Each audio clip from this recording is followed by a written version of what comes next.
Ang programang ito ay rated SPG. Striktong patnubay at gabay ng magulang ang kailangan. Maaaring may masiselang tema, lengguwahe, karahasan, sexual, horror o droga na hindi angkop sa mga bata.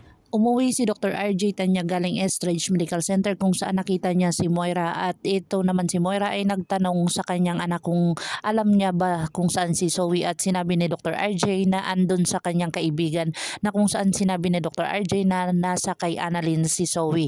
At dito na pinuntahan ni Moira si Zoe sa kay Annalyn, at kung saan dito na sila nagtatalo, at sinabi ni Zoe sa kanya na pwede ka nang umuwi at hindi ako pwedeng umuwi, at kung saan dito na sinabi ni Moira na kung hindi ka uuwi ay ipapakaladkad niya si Moira palabas, kasi hindi naman kay Moira ang Apex, kung saan ito naman kay Dr. RJ Tanyag na opisina, kung saan ipapakaladkad niya ang kanyang sariling ina, at dito na siya nasampal ni Moira ng malupit na humahagupit, at kung saan dito na nagalit si Zoe sa kanyang ina na si Moira.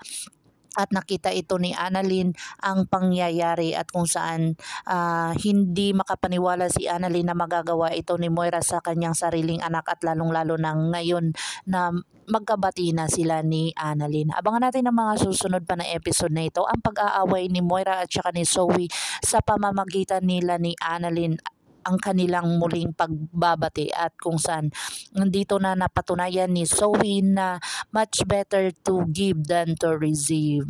Abangan natin ang mga susunod pa na episode na ito. Abot kamay na pangarap. Kung bago lang po kayo sa aking channel, please like, share, and subscribe para ma-update po kayo sa mga susunod pa. Yun lamang po at maraming salamat.